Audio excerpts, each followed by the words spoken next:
Hey friends, Wayne over here at the Ram Man Inc. We just got done with this install on this 2002 dually. Of course, it's got a big old lift kit and he's running 35s, and he got smart. He decided to put some locking hubs on his truck.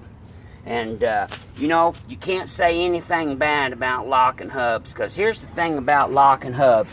Once they're locked in, they're locked in. It's not like those vacuum hubs that were introduced in the 80s. Do you remember sometimes they'd lock in and they wouldn't lock in, then you'd get stuck and they'd go in reverse and they'd disconnect?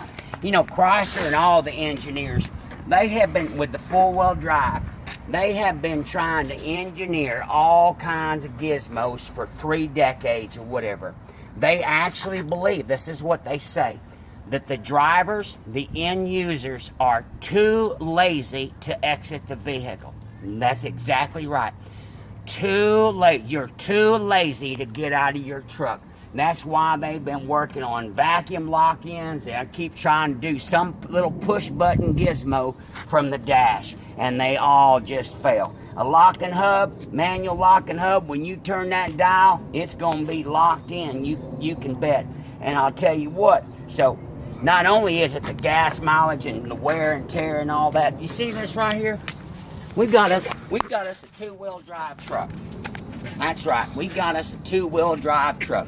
Everybody knows that a two-wheel drive truck will outperform a four-wheel drive truck on all parameters. It'll stop faster. It's easier to stop this rotating wheel with your brakes than it is hooked up to an entire drive line going all the way to the transfer case. It's also much easier to turn it. It accelerates faster. It has a better top end speed. Plus, when you disconnect this whole front axle, you're freeing up about 30 or 35 horsepower right off the get-go. That's exactly right. You're freeing that all up, and you're taking the wear and tear out of these hubs. Plus the fact that we run these Timken greasable hubs on here, so you can grease them at different mileages or whatever and keep them up to date. Everybody knows that the only reason Timken bearings fail is from, they call it neglect. What that means is you didn't grease them. That's exactly right. That's what it means. And I'll tell you, here's the cool thing about locking hubs, which I used to do all the time. When you're out there four-wheeling, when you're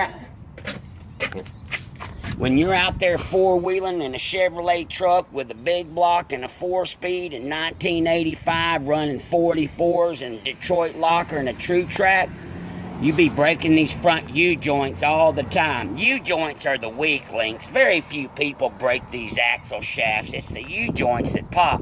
When you got locking hubs and you pop a U-joint, all you got to do is unlock the hubs and drive on. Unlock the hubs and drive on home. That's all you got to do. But I'll tell you what, when you're driving that full-time buggy, this spline hub on that Dodge truck you got right now, when that U-joint pops, when you go four-wheeling and that U-joint gives out, you deadlined. You ain't moving that truck 6 inches. You is done. It's over with. So that's one of the other big pluses most people don't know. When you do break that stuff, you just unlock your hubs and drive on home. So there it is. It's awful beautiful. Boy, they look good too. People are always worried about if they stick out. Shoot, no, they don't stick out. They're factory, so they're all recessed up in there. But anyway, yeah, we just wrapped up this 2002. Of course, you know, we've got hubs for the all the Dodges and the Chevrolets now, and we're finishing up that Jeep. We've got some Jeeps out there, and we're working on the Toyotas too.